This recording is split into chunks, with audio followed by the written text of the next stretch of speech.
irmãos, que bom que você está aqui conosco na nossa escola de missões. Este é o terceiro ano que nós estamos envolvidos nesta escola de missões e você está aí, os nossos irmãos do nosso distrito, está preparado para receber informações que vão ajudar você a ser um missionário. E claro, nós estamos nos organizando assim porque queremos ver Jesus voltar. Que bom que tem igrejas aqui, inclusive, que estão aí prontas, unidas para fazer o estudo da nossa escola de missões aqui. E tem muitos irmãos, inclusive, que estão aí chegando. Seja bem-vindo, irmão.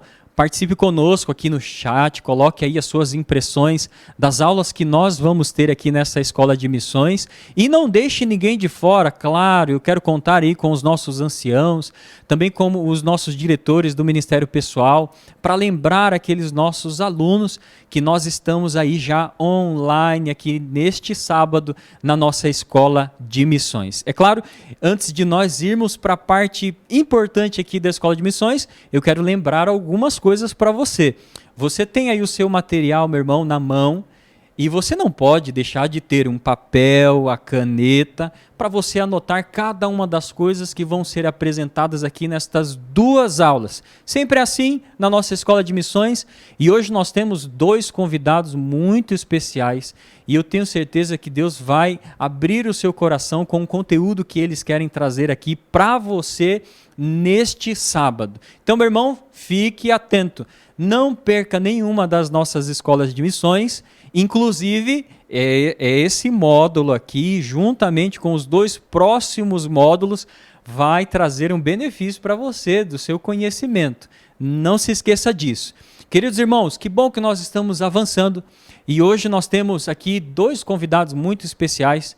E essa primeira aula, você sabe, a nossa escola de missões é assim, nós não perdemos tempo e já vamos para o conteúdo, porque é o que nos interessa, e é por isso que nós estamos reunidos aqui como igreja, aí você na sua casa, no seu celular. Irmão, não deixa que nada atrapalhe você nesse momento, tá bom? Para que você possa realmente aproveitar aqui. Nós estamos recebendo aqui, este sábado, a professora Marli Payer, que é departamental do Ministério da Criança e do Adolescente, e ela estará trazendo a primeira aula para nós deste módulo. Você sabe o nome, o tema deste módulo nosso? Discipulado contínuo. Você sabe que a gente tem uma construtiva e com certeza você está sendo beneficiado muito com isso. E por falar em discipulado, a gente tem que ir para o início. E a professora Marli, que está aqui de bom grado aqui para nos ensinar, vai trazer algo muito especial para nós entendermos como começa este discipulado. Professora Marli, eu quero agradecer a você que está aqui conosco para trazer esta aula. É uma bênção recebê-la aqui, professora, e eu espero que nós possamos aqui aprender bastante com o conteúdo que você vai trazer para nós. Fique aí esperto, irmão. Vamos lá para a nossa primeira aula da nossa escola de missões.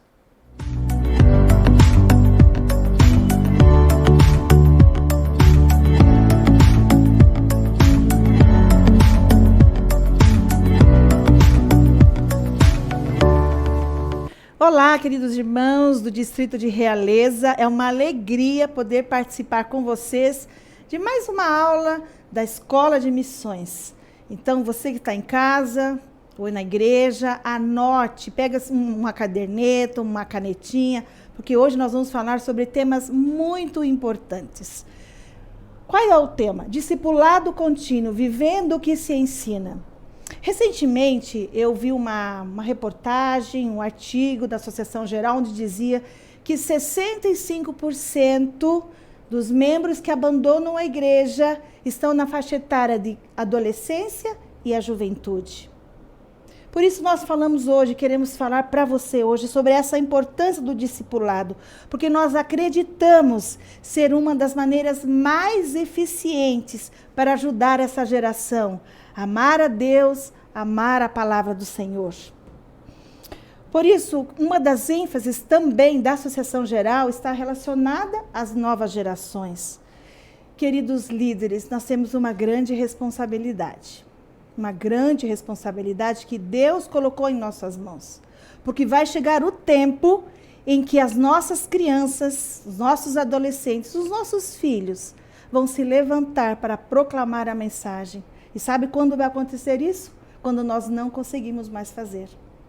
Olha o que diz Ellen White: como as crianças cantavam hosanas no pátio do templo, e bendito que vem em nome do Senhor, assim nesses últimos dias, as vozes das crianças se erguerão para dar a última mensagem de advertência ao mundo agonizante. Quando os seres celestiais virem que os homens não mais têm permissão de apresentar a verdade, o Espírito de Deus virá sobre as crianças, e elas farão na proclamação da verdade um trabalho que os obreiros mais idosos não podem fazer, pois seus passos serão travados. Queridos líderes, vai chegar o momento que Deus vai levantar os nossos filhos. Sabe o que significa isso? E serão os nossos filhos, pelo Espírito Santo, que farão uma proclamação da mensagem, terminarão essa obra, mas nós precisamos fazer um trabalho com eles primeiro. Há um outro texto de Ellen White que diz que esse trabalho, ele não pode ser egoísta, não pode ser só pensando na nossa salvação. Olha o que diz Ellen White: o homem deve trabalhar não em favor de seu próprio egoísta interesse, mas no interesse de cada um dos que o cercam, abençoando os outros com sua influência e boas obras. E esse propósito de Deus foi exemplificado na vida de Cristo. Pais, não pense só na sua salvação. Líderes, não pense só na sua salvação. Pense na salvação dessa geração que Deus colocou em nossas mãos. Outro texto de Ellen White, Serviço Cristão, página 57, diz assim: o segredo de nosso êxito na obra de Deus encontrar-se-á na operação harmoniosa de nosso povo. Tem a ver uma ação concentrada. Uma ação concentrada. Todo membro do corpo de Cristo tem que fazer a sua parte. Ou seja, cada um de nós temos uma responsabilidade. Você, líder, tem, eu tenho. Nós que somos pais temos uma grande responsabilidade. A igreja tem uma grande responsabilidade. Mas não podemos trabalhar sozinhos. Precisamos trabalhar ombro a ombro, unidos pelo coração. Queridos irmãos, o discipulado é a única maneira de evitar a desnutrição dos nossos filhos espirituais, pelos quais nós somos responsáveis. Kate Phillips, que escreveu essa frase tão importante. E agora, a pergunta é: por onde nós vamos começar? Talvez você esteja pensando: e agora, Marli? Já entendi. Discipulado é importante, mas por onde que eu começo? Precisamos primeiro ser discípulos para poder discipular. Se você é um discípulo, você já está pronto para discipular outros. E como é que nós podemos fazer isso? Todos aqueles que procuram fazer discípulos precisam primeiro ser discípulos. Precisam conhecer a Deus antes de torná-lo conhecido. Deus precisa ser o primeiro em nossa vida. Precisamos viver como Jesus viveu. E aí vamos estar prontos para viver e para compartilhar esse discipulado. Para o discípulo permanecer em Cristo, ele necessita se relacionar com Deus. Como está a religião na sua casa, no seu lar? Seus filhos estão sendo alimentados pela palavra de Deus? A igreja oferece tantos projetos, projeto Maná, tantas coisas que podem trazer esse alimento para os nossos filhos, onde eles têm possibilidades de conhecer mais a Deus. Para o discípulo permanecer em Cristo, ele necessita se relacionar diariamente com a palavra de Deus. Você quer ser um discípulo? Permaneça com Jesus. Em João, no capítulo 5, 15, verso 4, diz: permaneça com Jesus e ele vai permanecer conosco. Como nós podemos fazer isso? Muito bem. Primeira parte agora é importante para você que está nos assistindo. Como é que você sabe que você já é um discipulador? A família que faz discípulos só pode saber o quanto foram eficazes em seus ensinamentos quando verem os seus filhos também discipulando outros. Olha que coisa linda. Quando o seu filho estiver lendo a Bíblia sozinho, estudando a lição da escola sabatina, quando o seu filho acordar pela manhã e colocar Deus em primeiro lugar, você está sendo um discipulador. Quando seu filho começar a compartilhar o que aprendeu em casa, na igreja, com os amigos que não conhecem a Jesus, é sinal que você foi um bom discipulador. Queridos pais, o discípulo estabelece laços que perduram para sempre. Quando Jesus habitar em nossos pensamentos, ele se tornará visível em nossas ações. Os nossos filhos percebem se nós amamos a Jesus ou não. Os nossos filhos percebem quando nós colocamos Deus em primeiro lugar na nossa vida.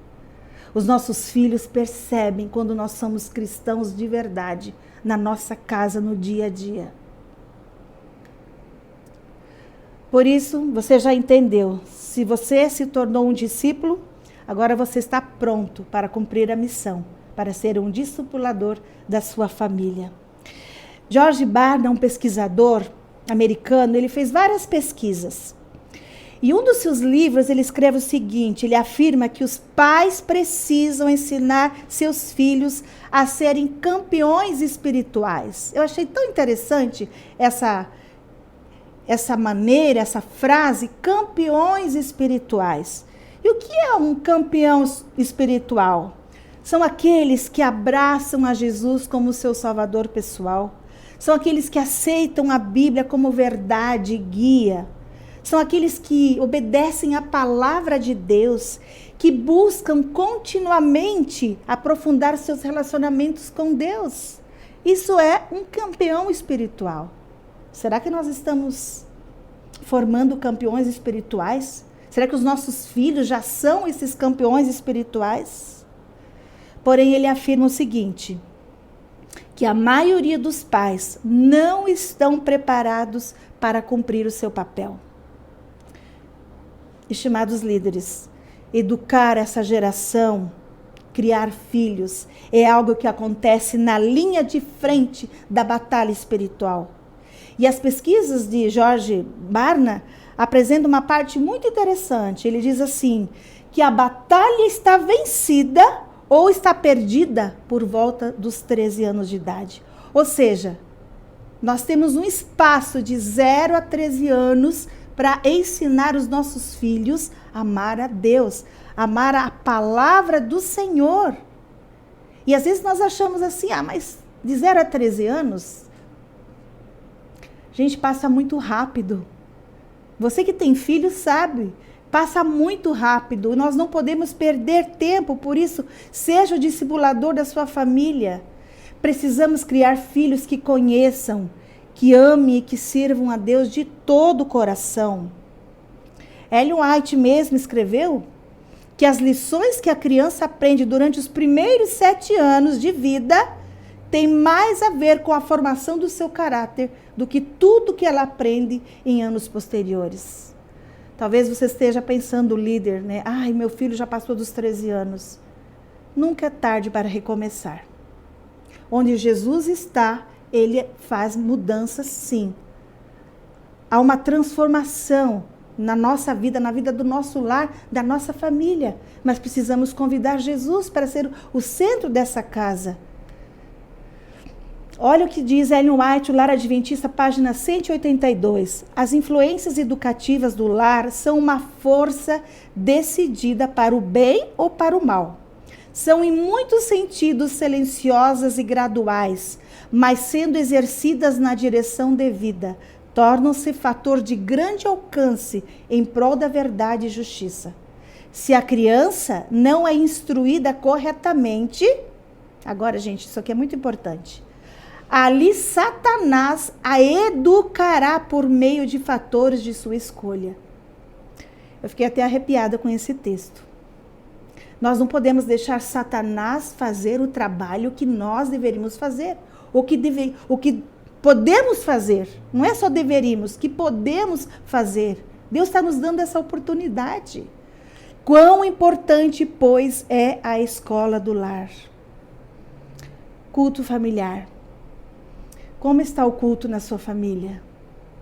O culto é algo tão simples, meus irmãos. É convidar Jesus para entrar na sua casa de manhã e à noite. É o momento que nós reunimos a família. não é o mesmo que comunhão individual. Isso é muito importante. Nós temos que ensinar os nossos filhos a estudar a Bíblia, a estudar a sua lição. Na idade dos primários, juvenis, eles já têm maturidade para isso. Para ter essa independência, nós precisamos ensinar. Mas o culto familiar é uma renovação diária do pacto da família de servir a Deus acima de todas as outras coisas. O culto familiar que faz com que a casa seja considerada uma casa, um lar cristão. É neste momento reverente e alegre que o Senhor é buscado, o Espírito Santo é derramado sobre a família. Olha quantas bênçãos nós estamos perdendo por não fazer o culto muitas vezes. É o instrumento importante de educação religiosa dos nossos filhos de geração a geração. Se as janelas estão abertas em casa, as janelas do mundo chamam mais atenção. Não esqueçam disso. Se as janelas estão abertas na sua casa, você que é líder, cuidado. Cuidado que essas janelas podem chamar mais atenção. Robert Collins, ele diz o seguinte, que as crianças necessitam mais do que boa comida, um ambiente físico agradável, compreensão psicológica, necessitam de princípios éticos, noção firme do que devem fazer, do que não devem fazer e por quê. Ele acrescenta em seu seminário familiar, elas necessitam crer em algo além de si mesmas, em princípios e propósitos que transcendam sua vida pessoal. Às vezes nós achamos que é o suficiente. Comida, casa, roupa lavada, levamos para a escola, brinquedos. Queridos, isso não é suficiente. E alguns acham que, pelo fato que os filhos ainda não usaram drogas, ou estão indo na igreja, está tudo bem. Não, precisamos de mais. Precisamos ser os discipuladores contínuos da nossa família, dos nossos filhos. Ensinar os filhos a viverem de acordo com os valores cristãos é a nossa maior responsabilidade. E isso realmente é discipulado contínuo, pois é vivendo que se ensina e vendo que se aprende. A palavra de Deus, ela molda a mente e o coração e transforma o aprendizado em adoração. Eu fico tão emocionada quando eu vejo crianças tão pequenas, quando o papai e a mamãe pedem para juntar as mãozinhas, eles nem sabem falar direito, mas já têm uma percepção de adoração. Eu trabalho com o Ministério da Criança e Adolescente aqui na OP. Olha que responsabilidade. Trabalhamos exatamente de 0 a 13 anos. Cada faixa etária tem coisas importantes a serem trabalhadas no desenvolvimento da fé desses meninos e meninas. Mas pais, vocês também são os responsáveis por isso. Não é só a igreja. Precisamos trabalhar juntos. A palavra de Deus molda a mente e o coração, transforma o aprendizado em adoração. Olha o que diz Deuteronômio 31:13. Eu gosto muito desse texto. São as últimas palavras de Moisés. Ele já estava quase morrendo. Josué ia ser o substituto. E ele fala para o povo. Olha o que Moisés diz. Reúnam o povo, homens, mulheres e crianças. Eu até sublinhei essa parte. As crianças tinham que estar junto, não estavam de fora. O que diz o texto? Continuando. E os estrangeiros que morarem nas suas cidades, para que ouçam, aprendam a temer o Senhor, o seu Deus, e sigam fielmente todas essas leis. Os seus filhos que não conhecem essa lei terão que ouvi-la e aprender a temer ao Senhor. Gostei muito desse texto porque ele pede para reunir homens, mulheres, mas ele não esquece das crianças.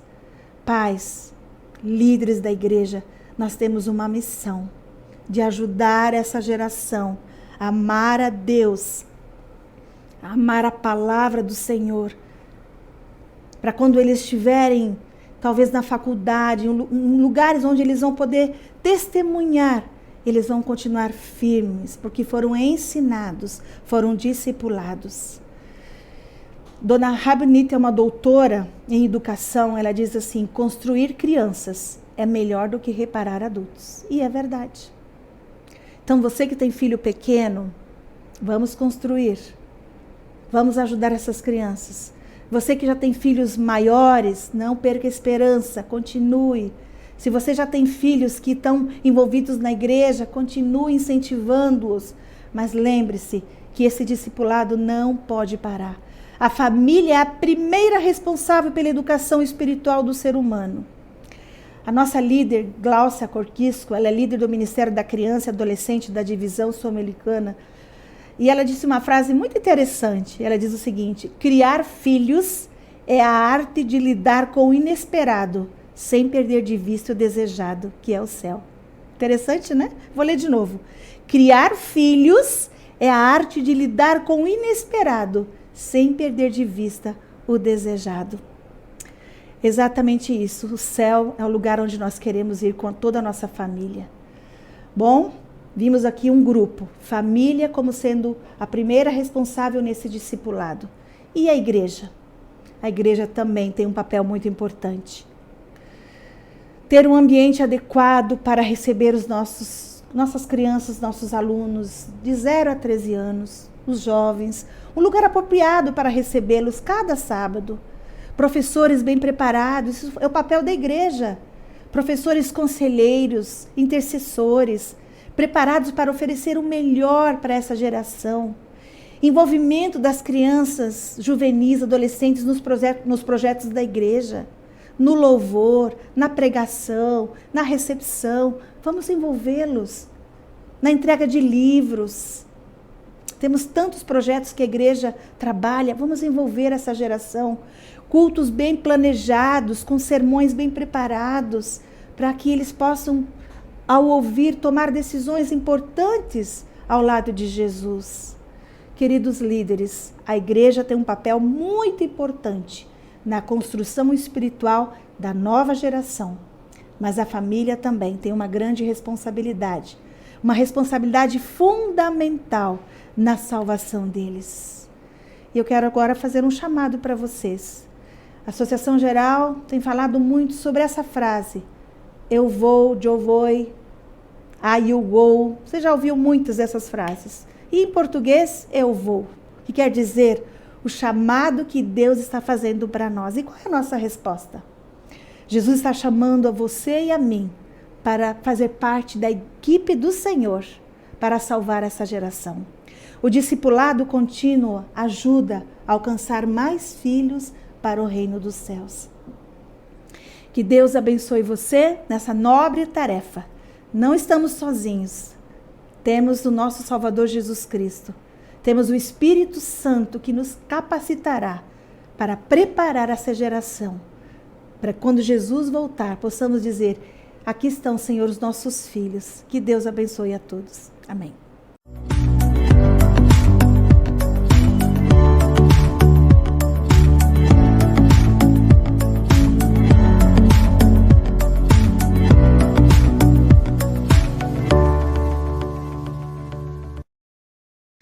Maravilha, que bênção, né? Nós descobrimos tantas coisas valorosas que começam na nossa família, claro. Deus tem um carinho muito especial pelos seus filhos e a família, ela é a ferramenta que nos ajuda realmente a nós estarmos envolvidos no plano de Deus. Meu irmão, coloque isso em prática, tá bom? Na sua vida. Isso vai ficar gravado aqui para você voltar quantas vezes você quiser. Mas eu sei que o que você anotou dá até para colocar aí lá na sua geladeira, você sentar e conversar com seu esposo, com a sua esposa, com os seus filhos, que Deus te use nesse momento, tá bom? Agora, nessa pausa aqui, enquanto nós vamos aguardar o nosso próximo convidado, eu quero lembrar para você que você não pode terminar essa nossa escola de missões sem você preencher o link da sua presença, tá bom? Então, no final, nós vamos enviar no grupo da escola de missões o link para que você possa registrar a sua presença. Eu sei que tem muitos irmãos, inclusive este final de semana, é um final de semana de treinamento, de capacitação. Isso é uma bênção. Nós temos irmãos envolvidos no congresso lá de mordomia e tesouraria. Temos irmãos que estão testemunhando no curso de plantadores de igreja. Amanhã temos irmãos que vão estar envolvidos também no revitalizador. Então nós estamos todos envolvidos e esse distrito aqui está preparado para poder aprender e ser usado por Deus com os dons que Ele tem para dar para cada um de nós. E claro, você não pode deixar de preencher a sua presença, porque nós temos um prêmio especial no final desta primeira parte da nossa escola de missões. O sorteio não é agora, isso aqui é para que você possa aí ficar firme e você vai receber uma coleção maravilhosa, ela está aqui, ó, eu quero mostrar para você. Essa coleção bonita aqui pode ser sua, mas claro, você tem que estar ligado aí na nossa escola de missão, principalmente agora, junto com as aulas. Você sabe que as nossas aulas são de 15 em 15 dias, tá bom? E o link nós deixamos aberto para você até o final do domingo. Você tem 2 dias para marcar a sua presença, claro, colocando ali a sua impressão das aulas que você teve em cada uma da nossa escola de missões. Daqui a 2 módulos mais, nós fazemos o sorteio. Lembre-se, irmãos, nós vamos dividir essa escola de missões em 3 partes. E lá em setembro, você já se prepare para o nosso retiro espiritual da escola de missões. Deus vai usar você. Nós temos aí, inclusive, a Semana Santa, as igrejas estão se envolvendo e se preparando. Deus use cada um de vocês, por isso essa importância aqui. Bom, nós vamos nos preparar então para a próxima aula e hoje nós estamos recebendo aqui conosco na nossa escola de missões o pastor Marlington Lopes, que é o presidente da igreja aqui na União Sul Brasileira. Ele está conosco aqui na nossa associação e separou um momento para estar conosco aqui também, trazendo um conteúdo muito especial. Nós tivemos a primeira aula, você fez as anotações, eu me lembrei agora, inclusive, da minha mãe, que ela usava uma frase muito interessante para mim, já disse aqui para algumas igrejas, ela dizia assim para mim: meu filho, costume de casa, vai à praça. Ela dizia assim, costume de casa, vai à praça. Então, o que você faz aqui em casa, você vai ser lá fora. E nós sabemos, irmãos, Jesus nos convidou para nós irmos ao mundo, pregar o evangelho e testemunhar para todas as nações. E esta segunda aula agora vai complementar aquilo que nós vimos na nossa primeira aula, porque nós vamos entender um pouco mais sobre a visão do cada um salvando um. Pastor Marlington, que Deus utilize você aqui, está os nossos irmãos do distrito de Realeza, que Deus te abençoe. Irmãos, fique preparado, vamos para a nossa segunda aula da Escola de Missões.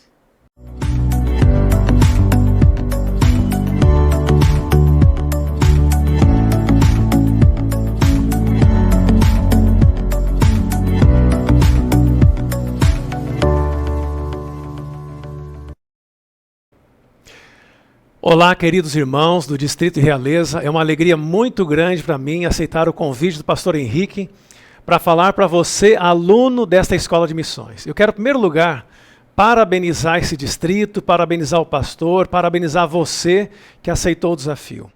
Porque hoje nós precisamos muito mais de escola, de treinamento, de entender o plano de Deus para a igreja, para cada líder, para cada membro, do que às vezes apenas assistir um sermão, assistir a igreja, ver o movimento da igreja. Nós temos que ser protagonistas.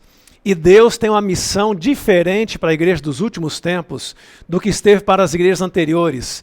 E Deus quer uma nova maneira de fazer igreja nos últimos anos da história desse planeta e últimos dias como nós estamos vivendo.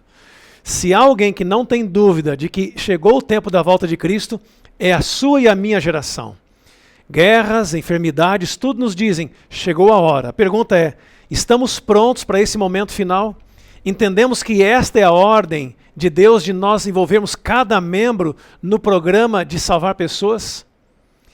Bem, hoje eu quero falar com você sobre a visão do cada um salvando um.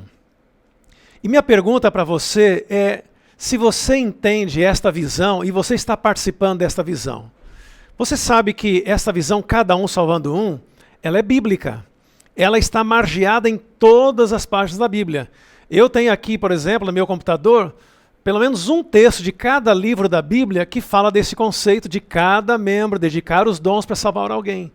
Não é só aqueles 10, 20%, é toda a igreja. E quando você aceita o convite para participar dessa escola, você só aceitou porque o Espírito Santo disse, vai lá e participa, porque eu tenho uma missão para você. E eu quero louvar a Deus porque você está com o coração sensível à voz do Espírito Santo, e eu entendo que você não vai ficar só para você com isso. tem que repassar, discipular, enviar a outros. Olha só essa frase aqui desse Alexander Graham Bell, que foi o inventor do telefone. O telefone não era assim como é hoje, né? A esposa dele era surda, muda, e ele não conseguia falar muito com a esposa. E aí ele inventou um telefone que era por sinais, e assim ele conseguia falar com a esposa. Era por toques, né? Mas hoje temos o telefone, e essa era uma frase dele: se andarmos apenas por caminhos já traçados, chegaremos apenas aonde outros chegaram. Se o seu planejamento daqui 10 anos for o mesmo desse ano, na sua vida, na liderança da igreja, você vai ter daqui 10 anos o resultado que você tem hoje. Se você copiar o planejamento de 10 anos atrás, você vai ter o resultado de 10 anos atrás. Em outras palavras, Deus está nos pedindo que a gente repense a maneira de viver e de fazer igreja. Ellen White falou isso em outras palavras quando disse: permiti-me dizer-vos que o Senhor trabalhará nesta última obra de um modo muito fora da comum ordem de coisas e de um modo que será contrário a qualquer planejamento humano. Você entende que no tempo de Ellen White ela dizia assim: olha, nós não temos que fazer como os primeiros fizeram. E os que vão ler essa mensagem não têm que fazer igual o que nós fizemos, porque Deus vai mudar a estratégia. São as verdades presentes, é a liderança de cada momento da história. Então nós temos que repensar a nossa maneira de fazer as coisas. E eu convido você a abrir a sua Bíblia em Romanos, capítulo 12 e o verso 2, porque Paulo falou o mesmo conceito para a igreja de Roma, talvez em outras palavras, quando diz o seguinte: não vivam conforme os padrões desse mundo, mas deixem que Deus os transforme pela renovação da mente, para que possam experimentar qual é a boa, agradável e perfeita vontade de Deus.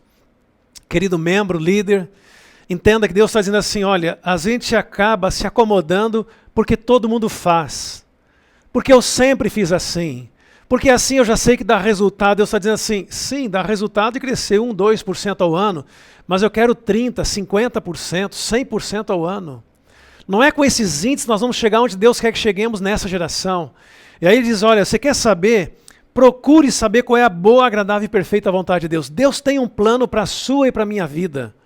Deus tem um plano para a sua e para a igreja geral dele. Então Deus está dizendo assim: olha, não viva conforme a tradição, o histórico, não é isso. Senhor, o que tu queres para meu departamento na igreja, para minha família e para minha vida? Bom, diante disso, eu quero dizer para você que surgiu o conceito de cada um salvar um. E ele surgiu em 2013, numa reunião de líderes, pastores, e pensaram: por que apenas 10, 20% dos membros levam alguém a Cristo e não todos os membros? Você sabia que se cada membro da Associação Oeste Paranaense levasse a Cristo uma pessoa por ano, não mais de uma, só uma, em apenas 7 anos, todos os habitantes da Associação Oeste Paranaense seriam adventistas? Na sua cidade não seria diferente. 7 anos apenas, se cada um levasse um para Cristo. E o número da igreja mundial é 9 anos.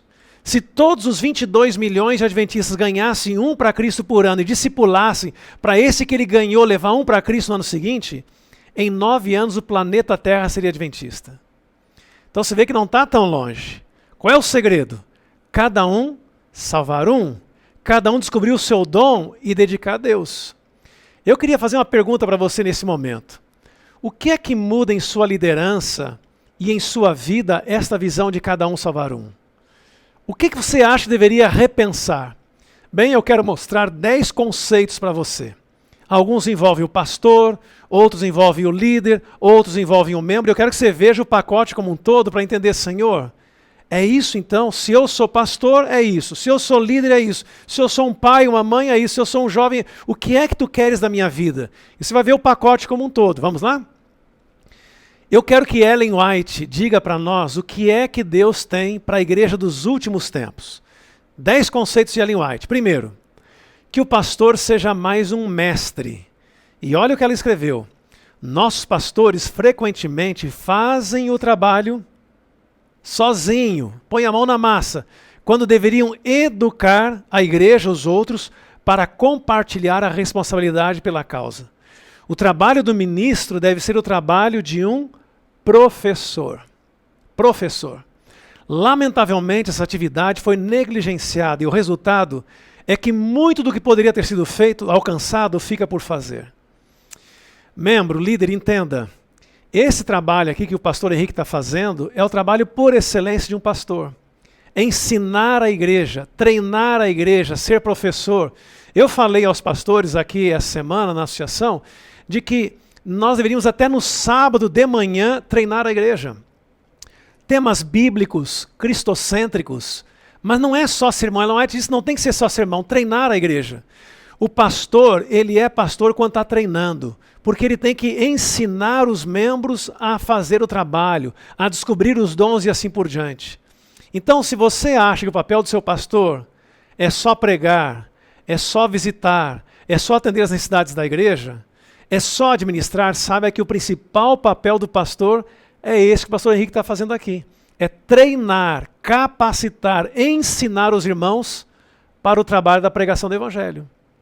Espero que você tenha entendido esse aspecto. Vamos para o segundo aspecto agora. Pregação e treinamento. Como é que o pastor deve se relacionar com os dois itens? Eu já falei um pouquinho, veja só. Dedique o pastor mais tempo para educar do que para pregar. Uau! A gente costuma ver o pastor no púlpito, não? Mas assim, é mais no seminário, no treinamento, com um grupo de pessoas do que lá no púlpito. Ensine quem? O povo, você. O pastor deve ensinar você a maneira de transmitir aos outros o conhecimento que receberam. Entendem? Alguns acham assim, não, o pastor é pago para isso, o pastor faça. Não é isso que a serva do Senhor disse. Não é isso que o Espírito Santo disse para Ellen White dizer para nós. Quem faz o trabalho é a igreja. O pastor é o apoio da igreja para ensiná-los a trabalhar. Segundo pensamento, os pastores podem pregar sermões aprazíveis e convincentes, mas a menos que seus membros façam individualmente a sua parte, a igreja estará sempre em trevas e sem força. Eu não sei se você conhece alguma igreja em trevas e sem força. Se você conhece, eu pergunto, essa igreja tem púlpito? Essa igreja tem pregador? Bom, então você já sabe que não basta ter púlpito e pregação para a igreja ter luz e vida e força. O grande negócio para a igreja ter vida, Ellen White diz, é cada membro individualmente fazer a sua parte. Não é o líder, não é meia dúzia, não é o coletivo, é cada membro. Então, o poder da igreja não está no que vem do púlpito. O poder da igreja está no ensino para que cada membro desenvolva o seu dom para a pregação do evangelho. Então você está entendendo que não é o sermão do pastor que torna a igreja forte, mas é a sua ação. Por isso o treinamento. Por isso o pastor ser um professor. Por isso o pastor gastar mais tempo com o ensino. Por isso o pastor convida você para vir para essa escola. E todo o distrito deveria estar aqui, mais gente assistindo essa escola do que assistindo lá no sermão. Porque o grande negócio do membro não é ouvir sermão, é ouvir uma aula para reproduzir. Esse é o papel do aluno. Vamos à terceira dica de Ellen White, para a liderança, para os membros nesse tempo presente. Ela está falando agora sobre a importância de formar líderes. Diz ela, fui instruída a dizer àqueles a quem Deus conferiu muitos talentos. Líder, é para você isso. Ajudem aqueles que estão chegando na igreja, que não têm cargo, que nunca se envolveram em atividades na igreja, os inexperientes, e não os desencorajem. Por quê? Será que tinha gente desencorajando no passado? Talvez sim. Tomem esses inexperientes em sua confiança. Deem-lhes conselhos paternais. Olha que expressão bonita. Ensinando-lhes como se ensina estudantes em uma escola. Não atentem para os seus erros, mas reconheçam seus talentos não desenvolvidos e os treinem a fazer correto uso dessas habilidades. A causa de Deus ganhará muito com isso. Deixa eu falar com você, líder, um pouquinho. Sabe, a nossa tentação é dizer assim, o programa tem que ser perfeito. E como os meus liderados não estão tão habilitados, deixa que eu faço. Deixa que eu prego. Deixa que eu prepare a Semana Santa. Deixa que eu prepare a Semana Especial. Deixa que eu prepare esse material. E nós fazemos tudo no peito. Queremos bater escanteio e cabecear. Líder que é líder não é assim. Líder é aquele que faz líderes. Líder não é o que faz. Líder é o que faz as pessoas fazerem. Então o nosso grande desafio como líderes é formar outros líderes. E Ellen White está dizendo que a gente tem que ter duas atitudes, de pai e de educador. Olha, eu me lembro quando nossos 2 filhos lá em casa eram pequenos, a gente colocava eles a lavar louça e às vezes quebravam louça, deixavam a louça suja. Eu podia dizer assim, deixa que eu lavo isso mais rápido e melhor. Mas a vida não é essa. Eu me lembro meu primeiro sermão, irmãos, foi um caos. Eu me perdi, a ilustração caiu da minha mão, a igreja começou a rir, eu pensei, meu Deus, eu quero ser pastor, como que eu vou ser pastor? Os membros tiveram carinho comigo, depois foram lá consolar e desafiar e motivar. Esse é o papel do líder.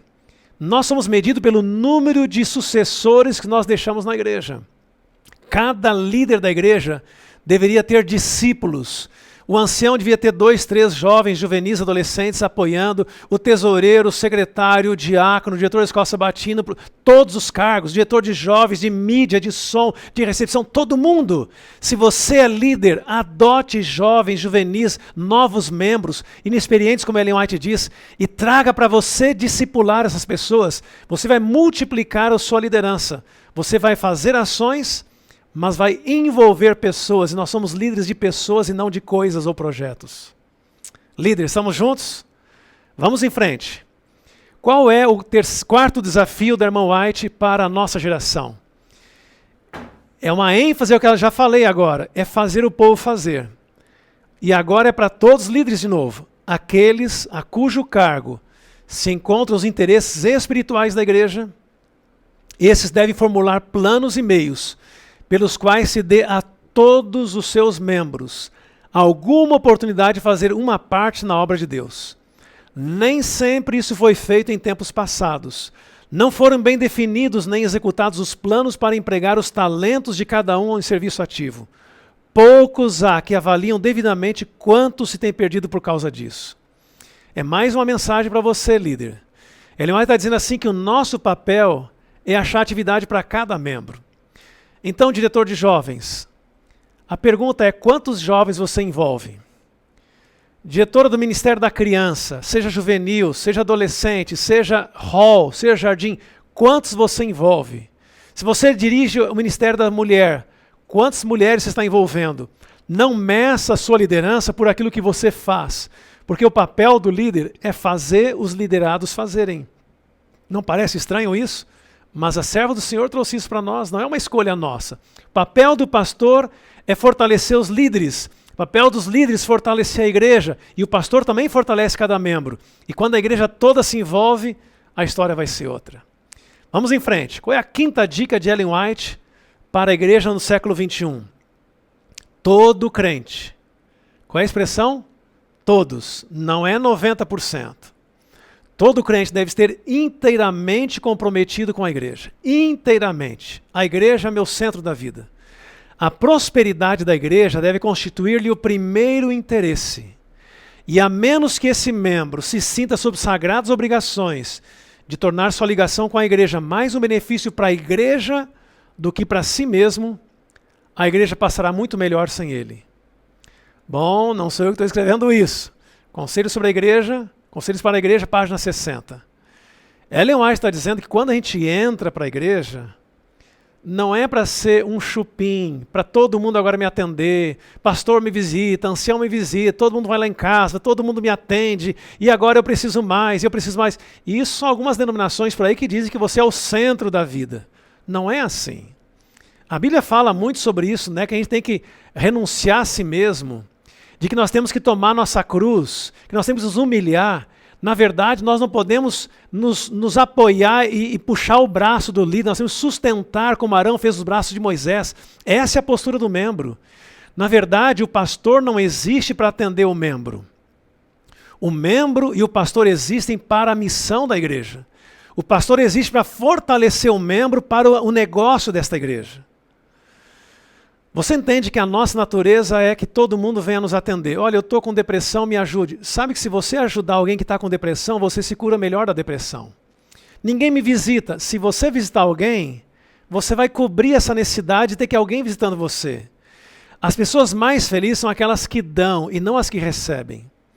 A maioria dos membros ora pedindo coisas para Deus. E eu tenho pedido para Deus para Ele me orar, não para eu ter resposta, mas para eu ser resposta. Para cada resposta que eu tenho, Deus tem que usar alguém para me dar a resposta. como é que Deus vai responder a todos se todo mundo só quer receber, mas ninguém dá? E Deus precisa de alguém para às vezes dar a resposta.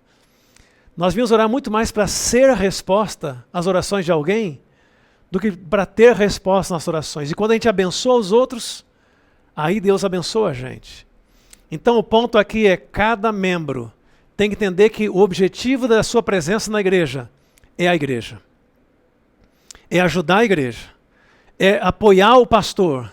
E o pastor ajudar o membro a entender o seu ministério para cumprir a missão que Cristo deu para membros, líderes e pastores.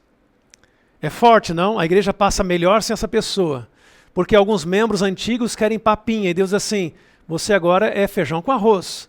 Você agora tem que ajudar outros. Não é para ser ajudado. Ajude outros, não pior do que você. É um desafio que Deus está dizendo não para nós nos últimos tempos. E eu espero que você entenda. Esta é a visão de cada um salvando um. Vamos em frente? Sexto lugar, o verdadeiro caráter da igreja não se mede pela sua elevada profissão de fé, nem pelos nomes que se acham registrados em seus livros, mas pelo que a igreja realmente está fazendo pelo mestre, pelo número de seus obreiros perseverantes e fiéis. Você sabe que para Deus, os membros da igreja não são aqueles que estão no livro da igreja batizados, mas aqueles que estão no livro da escola sabatina, a chamada escola sabatina, que fazem atividades durante a semana. Entenderam? Nós achamos que membro é aquele que está batizado. Para Deus é mais do que isso. Ellen White diz assim, não é aqueles que estão com o nome no livro da igreja. É aqueles que fazem algo pelo mestre. Pergunto, você é um membro da igreja? Sua família é membro genuíno da igreja? A sua igreja toda é membro da igreja? Ou só tem o nome no livro da igreja? É uma boa pergunta, não? Sétimo item. Mudança de cultura. Veja como Ellen White falou que nós temos que repensar algumas coisas. Os guias entre o povo de Deus devem precaver-se contra o perigo de condenar os métodos de obreiros que são pelo Senhor levados a fazer uma obra especial que só poucos estão habilitados para desempenhar. Sejam os irmãos que estão em cargos de responsabilidade, você líder, cuidadosos em criticar maneiras de proceder que não estejam em perfeita harmonia com seus métodos de trabalho. Não suponham jamais que cada plano deva refletir a sua própria personalidade. Não temam confiar nos métodos de outrem, pois recusando confiar num cobreiro que com humildade e zelo consagrado está fazendo uma obra essencial na maneira por Deus designada, eles estão retardando o avanço da causa do Senhor. O ponto aqui é, nós cremos na diversidade de dons, por isso a expressão cada um salvando um. Como? Não importa. Qual é o seu dom? Transforme num ministério. O que é que você gosta de fazer? Faça disso uma missão.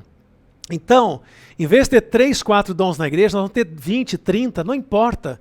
Cada um tem que fazer aquilo que se sente bem, mas transformar isso em salvação de pessoas. Não basta eu só pintar meio fio.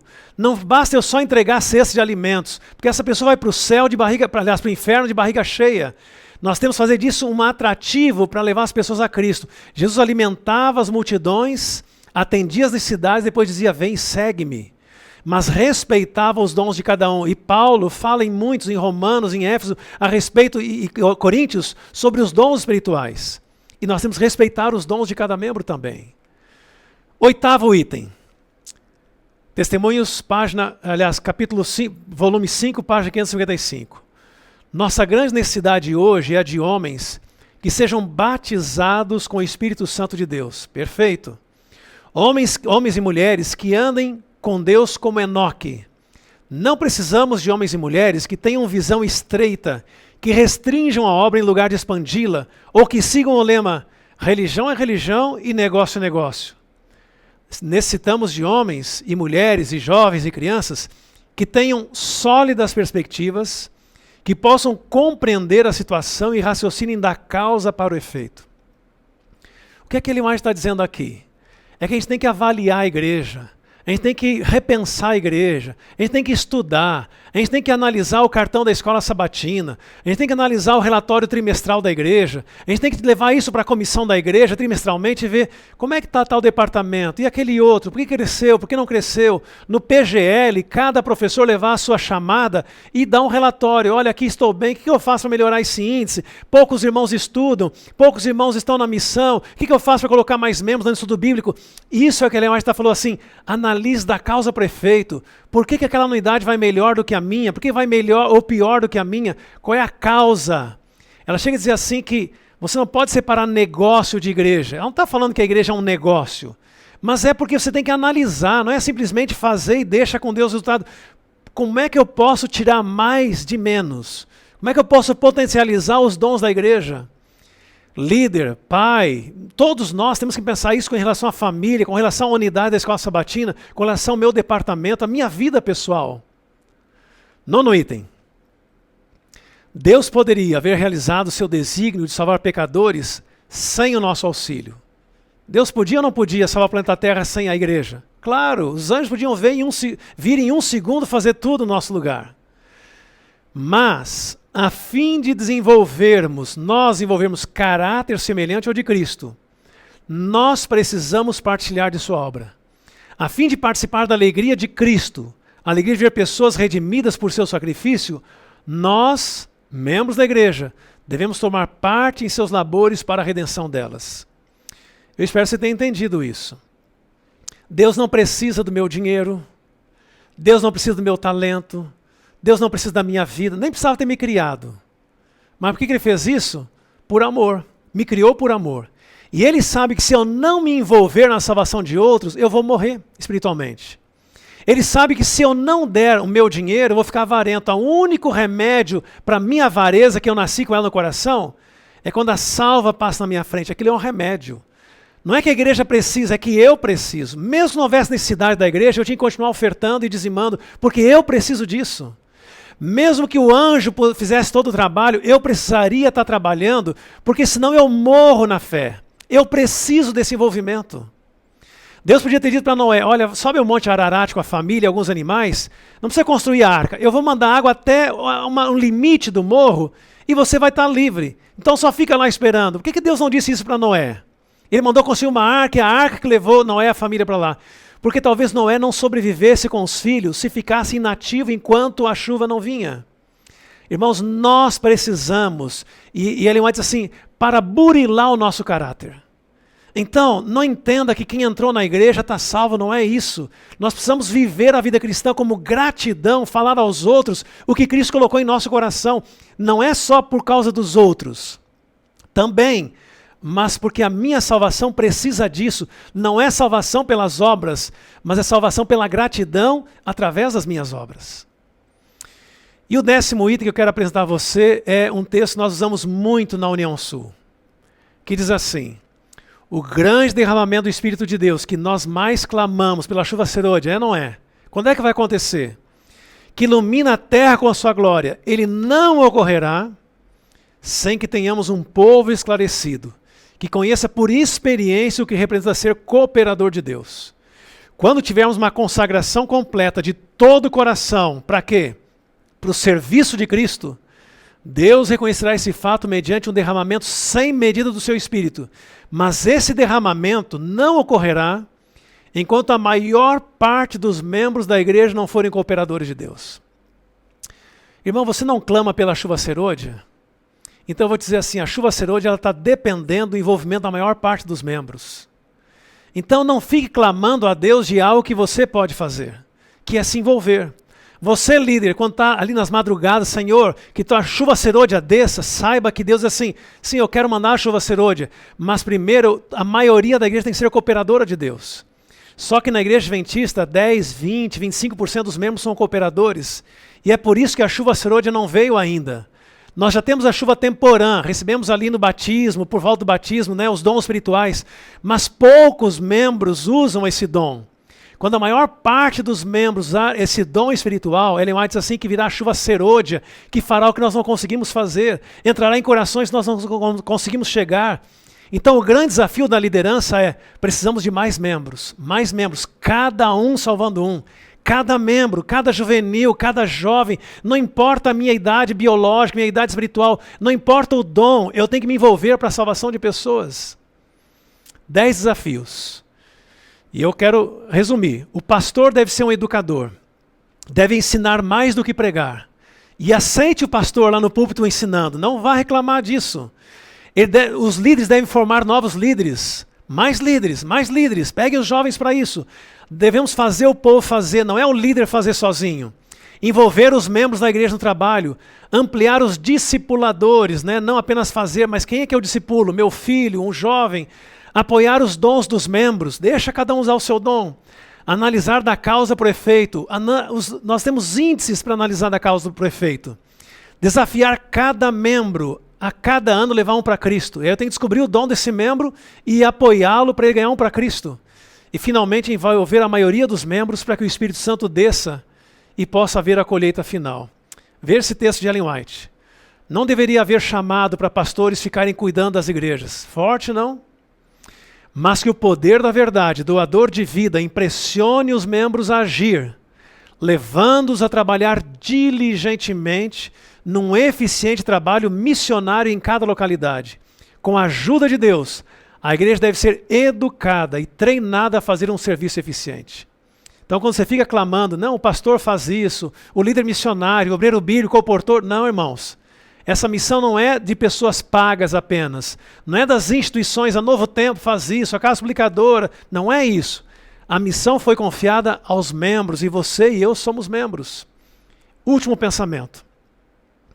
O sucesso não depende tanto de talento quanto de energia e boa vontade.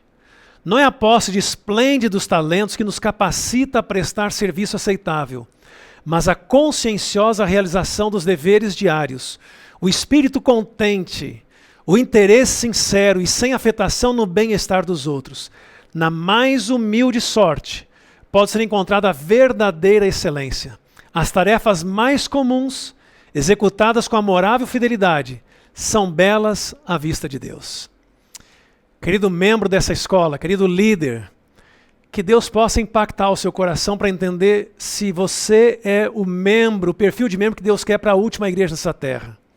Membros visionários, membros que querem ir mais longe, que entendem a visão de que cada membro tem uma missão. É o sacerdócio de todos os crentes. Cada um de nós tem uma missão. E eu preciso descobrir o meu dom e ajudar outros para cumprir essa missão e termos a maior parte dos membros e a consequência, a chuva serôdia virá para fazer o que nós não conseguimos fazer. E aí você vai, espero que a sua resposta seja, eu vou. E se coloque nas mãos do Espírito Santo para fazer desta igreja a última igreja ou a última geração da história desse planeta. Que Deus lhe acompanhe nessa sagrada missão.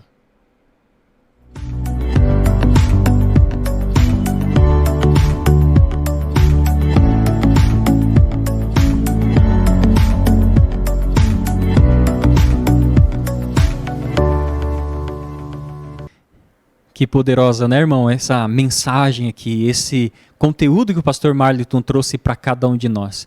Deus seja louvado, e esse é o desafio. Agora nós somos chamados para colocar isso em prática. Meu irmão, minha irmã, que Deus abençoe você. E o nosso sonho, claro, é que a gente seja usado dessa forma e nas próximas edições da nossa Escola de Missões nós tenhamos o resultado disso, que é pessoas entregando a vida para Jesus. Uma igreja que vai se envolver para testemunhar, não é assim? Nós temos conversado muito sobre isso, inclusive, que Jesus fala para nós que o evangelho será pregado para testemunho a todas as nações, então virá o... E Deus está nos chamando agora, irmãos, para que nós sejamos testemunha, tanto em casa, na igreja, na nossa liderança. Então levante-se, meu irmão, e vamos juntos abreviar a volta de Jesus. Quem sabe na próxima edição nós temos pessoas descendo as águas aqui no final da nossa Escola de Missões, e Deus está chamando você para isso. Eu quero finalizar talvez com uma coisa mais importante aqui para que você atenda a esse chamado. É o momento de você fechar os seus olhos depois da construção desse conteúdo e Ele possa nos usar na nossa igreja, na nossa liderança, no chamado que a gente tem de ser um adventista do sétimo dia e possamos estar abreviando a vinda de Jesus. Você quer, meu irmão, viver isso? Feche os seus olhos, vamos orar neste momento. Ó Pai eterno, a nossa gratidão, Senhor, por esta tarde tão especial, onde nós nos unimos como igreja para aprender conceitos do Teu reino. O Senhor tem nos chamado, Pai. O Senhor nos aceitou pela graça, quando Cristo Jesus morreu na cruz do Calvário. E o Senhor tem uma salvação a oferecer para cada família dos nossos irmãos aqui. E Pai, nós somos chamados para testemunhar. E como igreja, nós não podemos nos contentar em ser a mesma coisa. Nós queremos, Senhor, atender o Teu chamado. E cada um, nós nos levantarmos como igreja para podermos ser testemunhas. Abençoa cada um destes meus irmãos, Senhor. Obrigado pela Tua presença aqui conosco nessa nossa escola de missões. Faz-nos ficar firmes e aprendermos para que a salvação alcance o nosso coração. Nos prepara e nos usa quando nós saímos daqui. Eu oro em nome de Jesus. Amém. Meu irmão, que Deus abençoe você. Até a próxima edição da nossa escola de missões.